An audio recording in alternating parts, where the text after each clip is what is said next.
Lecture audio du conte « Conte du Genévrier » de Jacob et Wilhelm Grimm par Valérie Alain.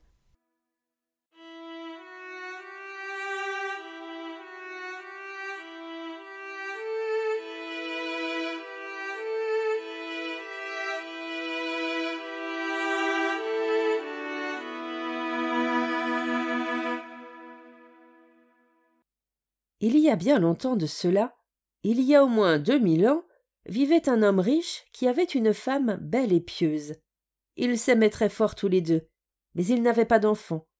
Pourtant, ils désiraient ardemment en avoir, mais la femme avait beau prier pour cela jour et nuit, ils n'en avaient toujours pas. Devant leur maison, ils avaient une cour dans laquelle poussait un genévrier. Un jour d'hiver, la femme se tenait sous le genévrier, occupée à peler une pomme, et tandis qu'elle la pelait, elle se coupa le doigt et son sang coula sur la neige. « Ah !» s'écria la femme en poussant un grand soupir et en regardant d'un air fort triste le sang à ses pieds. « Si seulement j'avais un enfant aussi rouge que le sang et aussi blanc que la neige !» Et en disant ces mots, elle se sentit devenir toute joyeuse. Il lui semblait que son vœu allait se réaliser. Elle rentra ensuite dans la maison, un mois passa et la neige fondit. 2 mois s'écoulèrent et tout reverdit. Au bout de 3 mois, les fleurs sortirent de terre. Au bout de 4 mois, les arbres étaient tout en fleurs et les rameaux verdoyants avaient poussé partout, s'entremêlant étroitement. Les oiseaux y chantaient et la forêt tout entière résonnait de leurs chants. Puis les fleurs tombèrent des arbres. Le 5e mois s'était écoulé et la femme se tenait sous le genévrier qui sentait si bon. Soudain, son cœur bondit de joie et elle tomba à genoux sans pouvoir se ressaisir. Et quand le 6e mois fut passé et que les fruits du genévrier devinrent ronds et fermes, la femme se fit toute silencieuse. Pendant le 7e mois, elle cueillit les baies du genévrier et les mangea goulûment. Mais elle se fit triste et souffrante. Au début du 8e mois, elle appela son mari auprès d'elle et lui dit en pleurant : « Si je meurs, enterre-moi sous le genévrier. » La confiance lui revint alors, et elle fut heureuse jusqu'à ce que le 9e mois fût écoulé. Elle mit alors au monde un enfant qui était aussi blanc que la neige et aussi rouge que le sang, et à la vue de cela, sa joie fut si grande qu'elle en mourut. Son mari l'enterra sous le genévrier, et il pleura beaucoup. Au bout d'un certain temps, son chagrin s'atténua un peu, puis, après qu'il eut encore versé quelques larmes, il cessa de pleurer. Et encore un peu plus tard, il épousa une autre femme. Sa seconde femme lui donna une petite fille. L'enfant qu'il avait eu avec sa première femme, c'était un garçon aussi rouge que le sang et aussi blanc que la neige. Quand la femme regardait sa fille, elle l'aimait si fort, mais quand elle posait les yeux sur le petit garçon, cela lui transperçait le cœur, et elle avait l'impression qu'il la gênait sans cesse. Elle ne pensa alors plus qu'à donner la préférence à sa fille. Et le malin fit en sorte qu'elle devint très hostile envers le petit garçon, et qu'elle se mit à le chasser d'un coin à l'autre, tantôt le poussant, tantôt le pinçant, si bien que le malheureux enfant vivait toujours dans la peur. Quand il rentrait de l'école, il n'avait pas d'endroit où trouver le repos. Un jour que la femme était rentrée dans la maison, la petite fille entra dans la pièce à son tour et lui dit : « Mère, donne-moi une pomme. » « Oui, mon enfant, » répondit la mère en lui donnant une belle pomme qu'elle sortit du coffre. Mais ce coffre avait un grand et lourd couvercle avec un grand verrou de fer très tranchant. « Mère, mon frère n'aura-t-il pas une pomme lui aussi ?» demanda la petite fille. Cela contraria la femme, qui lui répondit cependant : « Si, quand il rentrera de l'école. » Et quand elles le virent arriver par la fenêtre, ce fut exactement comme si elle était sous l'emprise du malin, car elle arracha la pomme des mains de sa fille en lui disant : « Tu n'auras pas de pomme avant que ton frère en ait une. » Elle jeta la pomme dans le coffre et referma celui-ci. Quand le petit garçon passa la porte, le malin fit en sorte que la femme lui dise gentiment : « Aimerais-tu avoir une pomme, mon fils ?» Mais elle le regardait avec un regard plein de haine. « Mère, comme tu as l'air effrayant. »« Oui, donne-moi une pomme, » dit le petit garçon. La femme eut alors l'impression qu'elle devait le rassurer. « Viens avec moi, dit-elle en soulevant le couvercle du coffre. Va te chercher une pomme. » Et pendant que le petit garçon se penchait à l'intérieur, le diable lui parla, et vlan, elle referma le couvercle si violemment que la tête du petit garçon roula parmi les pommes. Saisie de terreur, elle se dit: « Si seulement je pouvais éloigner de moi ce péché. » Elle monta alors dans sa chambre et prit dans le tiroir du haut de sa commode un foulard blanc. Elle reposa la tête du petit garçon sur son cou et noua le foulard de façon à ce que l'on ne remarque rien. Puis elle l'assit sur une chaise devant la porte et elle lui mit la pomme dans la main. Peu après, la petite Marlène vint trouver sa mère dans la cuisine. Celle-ci se tenait près du feu, avec devant elle un chaudron rempli d'eau bouillante qu'elle mélangeait sans cesse. « Mère, » dit la petite Marlène, « mon frère est assis devant la porte, il est tout pâle, et il a une pomme dans la main. Je lui ai demandé de me donner la pomme, mais il ne m'a pas répondu et j'ai eu très peur. »« Retourne-y, » répondit sa mère, « et s'il ne veut pas te donner la pomme, donne-lui une gifle. » Marlène y retourna et dit à son frère: « Frère, donne-moi ta pomme. » Mais il ne répondit pas. Elle lui donna une gifle et sa tête roula à terre. Elle en fut terrorisée et se mit à pleurer et à hurler. Puis elle courut trouver sa mère et lui dit: « Ah, mère, j'ai frappé mon frère et sa tête est tombée. » Et elle pleurait, pleurait sans plus pouvoir s'arrêter. « Qu'as-tu fait, Marlène ?» s'exclama sa mère. « Mais ne dis rien, afin que personne ne le remarque. Puisqu'on ne peut rien y faire, nous allons le faire cuire dans le bouillon. » La mère prit alors le petit garçon et le découpa en morceaux qu'elle mit dans la marmite et qu'elle fit cuire dans le bouillon. Quant à Marlène, elle se tenait près d'elle et pleurait sans discontinuer, et ses larmes tombaient toutes dans la marmite, si bien qu'elles n'eurent pas besoin d'y ajouter de sel. Le père rentra à la maison et s'installa à table en disant: « Où est donc mon fils ?» À ce moment-là, la mère apporta à table un grand, grand plat de ragoût. Quant à la petite Marlène, elle pleurait sans pouvoir s'arrêter. Le père dit alors de nouveau: « Où est donc mon fils ?» « Ah » fit la mère, « il est parti à travers champs pour aller voir le grand-oncle de sa mère. Il avait l'intention d'y rester un petit moment. »« Qu'est-il donc allé faire là-bas ? Il ne m'a même pas dit au revoir. »« Oh, il avait tellement envie d'y aller, et il m'a demandé s'il pouvait y rester 6 semaines. Il sera bien là-bas. »« Ah » soupira l'homme, « je me sens si triste. Ce n'est tout de même pas normal. Il aurait dû me dire au revoir. » Sur ce, il commença à manger et dit: « Qu'as-tu donc à pleurer, Marlène ? Ton frère va revenir. » Puis il poursuivit: « Ah, femme, comme le repas est bon, donne-moi encore. » Et plus il en mangeait, plus il en voulait, et il disait: « Donne-moi encore, il ne doit pas en rester. C'est comme si tout cela était à moi. » Et il mangeait, mangeait, en jetant tous les os sous la table, jusqu'à ce qu'il ne reste plus rien. Marlène, quant à elle, alla prendre dans sa commode, dans le tiroir du bas, son plus beau foulard de soie. Elle ramassa tous les os qui étaient sous la table et les noua dans son foulard de soie, puis elle sortit de la maison en pleurant amèrement. Elle alla ensuite les poser sous le genévrier, dans l'herbe verte, et une fois qu'elle les y eut déposés, elle se sentit soudain toute sereine, et elle cessa de pleurer. Le genévrier se mit alors à bouger, écartant puis refermant ses branches, comme lorsque quelqu'un se réjouit et fait de même avec ses mains. Au même moment, un brouillard se forma autour de l'arbre, et au milieu de ce brouillard, c'était comme un feu qui brûlait. Un bel oiseau sortit des flammes et s'éleva haut dans le ciel. Quand il se fut envolé, le genévrier était redevenu comme avant, et le foulard avec les os avait disparu. La petite Marlène était toute sereine et heureuse, exactement comme si son frère était encore en vie. Elle retourna ensuite dans la maison, s'assit à table et se mit à manger. L'oiseau, quant à lui, s'envola pour aller se poser sur la maison d'un orfèvre, et il se mit à chanter. Ma mère m'a tué, mon père m'a mangé, ma sœur la petite Marlène a ramassé tous mes petits os, elle les a mis dans un foulard de soie et les a posés sous le genévrier. Cui, quel bel oiseau je suis. L'orfèvre se trouvait dans son atelier et était occupé à fabriquer une chaîne en or. Il entendit l'oiseau qui chantait, posé sur son toit, et son chant lui parut si beau.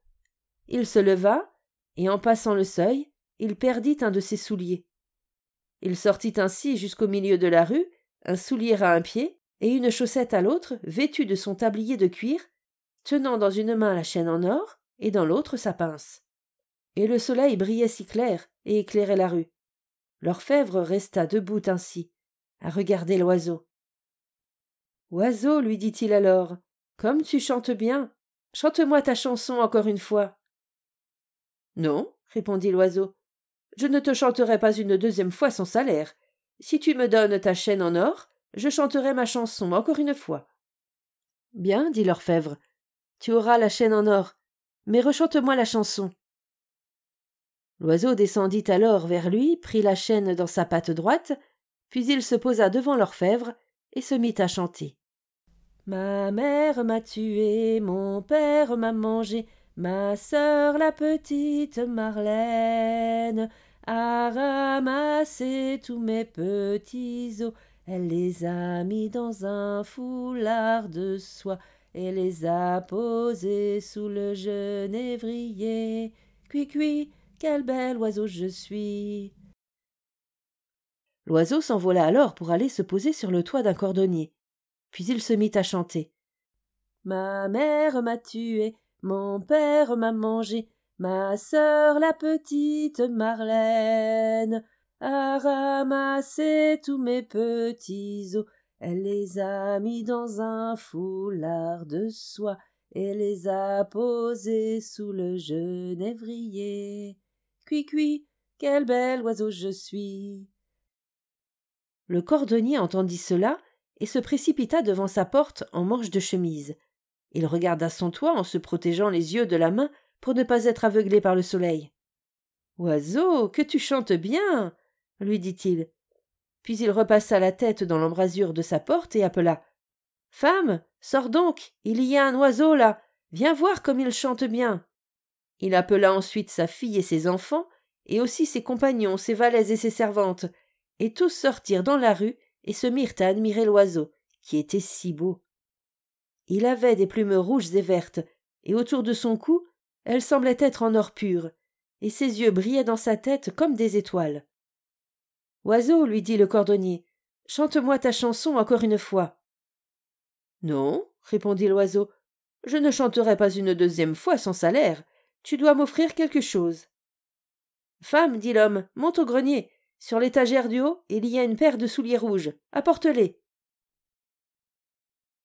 La femme alla chercher les souliers. « Tiens, oiseau, dit l'homme, maintenant rechante-moi ta chanson. » L'oiseau descendit alors vers lui, prit les souliers dans sa patte gauche, puis il retourna se poser sur le toit et se mit à chanter. Ma mère m'a tué, mon père m'a mangé, ma sœur la petite Marlène a ramassé tous mes petits os, elle les a mis dans un foulard de soie et les a posés sous le genévrier. Cui, quel bel oiseau je suis. Et quand il eut fini de chanter, il s'envola. Il avait la chaîne dans sa patte droite et les souliers dans sa patte gauche, et il s'envola ensuite très loin, vers un moulin dont la roue tournait en faisant clic-clac, clic-clac, clic-clac. À l'intérieur du moulin se trouvaient 20 garçons meuniers qui étaient occupés à tailler une meule, et quand leur marteau faisait toc-toc, toc-toc, toc-toc, pendant que le moulin tournait en faisant clic-clac, clic-clac, clic-clac. L'oiseau alla se poser sur un tilleul qui se trouvait devant le moulin, et il se mit à chanter. Ma mère m'a tué, et l'un des garçons s'arrêta. Mon père m'a mangé, et 2 autres garçons s'arrêtèrent et se mirent à écouter. Ma sœur la petite Marlène, et 4 autres garçons s'arrêtèrent. A ramassé tous mes petits os, elle les a mis dans un foulard de soie. Il n'y en avait plus que 8 qui taillaient la pierre, et les a posés sous... Il n'en restait plus que 5. Le genévrier. Et plus qu'un seul. Cui, quel bel oiseau je suis. Le dernier garçon s'arrêta alors lui aussi de travailler, et il parvint tout juste à entendre la fin. Oiseau, dit-il, que tu chantes bien. Moi aussi je veux entendre ta chanson. Chante-la encore une fois. Non, répondit l'oiseau. Je ne chanterai pas une deuxième fois sans salaire. Donne-moi la meule, et je chanterai encore une fois. D'accord, dit le garçon. Si elle était à moi seule, je te la donnerais. Oui, acquiescèrent les autres. S'il chante encore une fois, la meule sera à lui. L'oiseau descendit alors vers eux, et les meuniers durent s'y mettre tous les 20, et à l'aide de troncs d'arbres, ils levèrent la meule. Oh is, oh is, oh is. L'oiseau passa alors sa tête par le trou, comme si c'était un collier. Puis il s'envola pour aller se poser dans un arbre, et se mit à chanter. Ma mère m'a tué, mon père m'a mangé, ma sœur la petite Marlène a ramassé tous mes petits os, elle les a mis dans un foulard de soie et les a posés sous le genévrier. Cui, quel bel oiseau je suis. Et quand il eut fini de chanter, il déploya ses ailes. Dans la serre droite, il tenait la chaîne, dans la gauche, il avait les souliers, et autour du cou, il avait la meule, et il s'envola ainsi vers la maison de son père.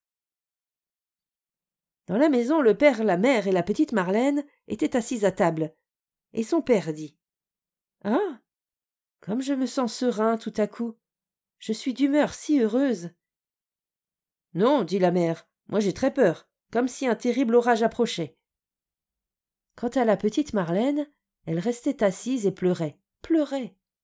L'oiseau s'approcha alors de la maison, et quand il se fut posé sur le toit, le père dit « Ah, je me sens si joyeux, et la lumière du soleil est si douce dehors. Je me sens comme si je devais revoir un vieil ami. »« Non, répondit la femme, moi j'ai tellement peur, j'ai les dents qui claquent, et je sens comme du feu dans mes veines. » Sur ces mots, elle se mit à déchirer la chemise qu'elle portait. Quant à la petite Marlène, elle restait assise dans un coin et pleurait. Elle avait caché ses yeux avec son tablier, et elle pleurait tant que celui-ci était tout trempé. L'oiseau se posa alors sur le genévrier et se mit à chanter. Ma mère m'a tué. La mère se boucha alors les oreilles, ferma les yeux très fort pour ne rien voir ni rien entendre. Mais ses oreilles grondaient comme si une tempête se déchaînait, et les yeux lui brûlaient et tressautaient comme sous l'effet d'éclairs. Mon père m'a mangé. Ah, mère, dit l'homme, il y a là un bel oiseau qui chante si joliment, et la lumière du soleil est si chaude, et il y a une odeur de cannelle dans l'air. Ma sœur, la petite Marlène. La petite Marlène posa alors sa tête sur ses genoux et se mit à sangloter. Mais l'homme, quant à lui, dit « Je vais sortir, il faut absolument que j'aille voir cet oiseau tout de suite. »« Ah, n'y va pas, dit la femme, j'ai l'impression que toute la maison tremble et qu'elle est en feu. » Mais l'homme sortit et se mit à regarder l'oiseau. « À ramasser tous mes petits os, elle les a mis dans un foulard de soie et les a posés sous le genévrier. Cui, quel bel oiseau je suis. » À ces mots, l'oiseau laissa tomber la chaîne d'or, et elle tomba exactement autour du cou de l'homme, de telle façon qu'elle s'y ajusta parfaitement. Il rentra dans la maison et dit « Regarde comme c'est un bel oiseau, il m'a fait cadeau d'une si belle chaîne en or, et il chante si joliment. » Mais la femme de terreur s'effondra de tout son long dans la pièce, et sa coiffe tomba de sa tête. L'oiseau se remit alors à chanter. « Ma mère m'a tué.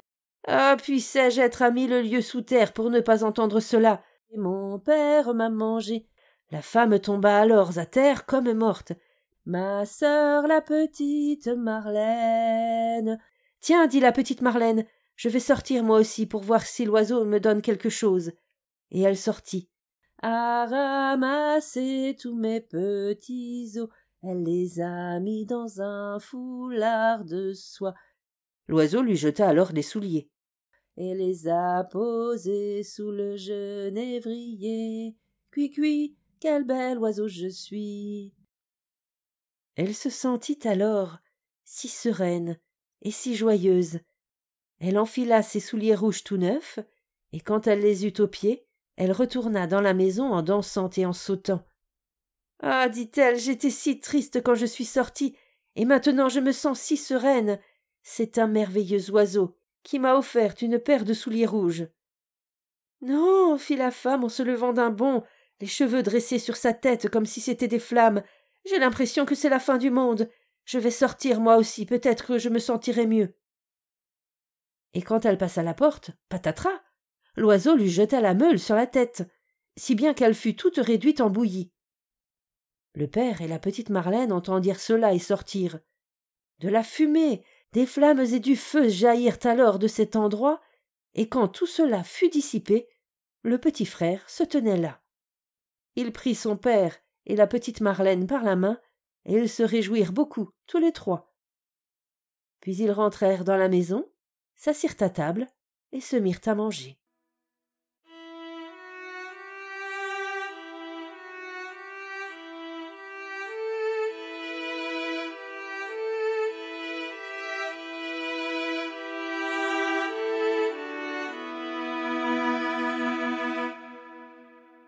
Fin de la lecture du conte du Genévrier. Merci de votre écoute, je vous rends vos oreilles, cœur avec les doigts.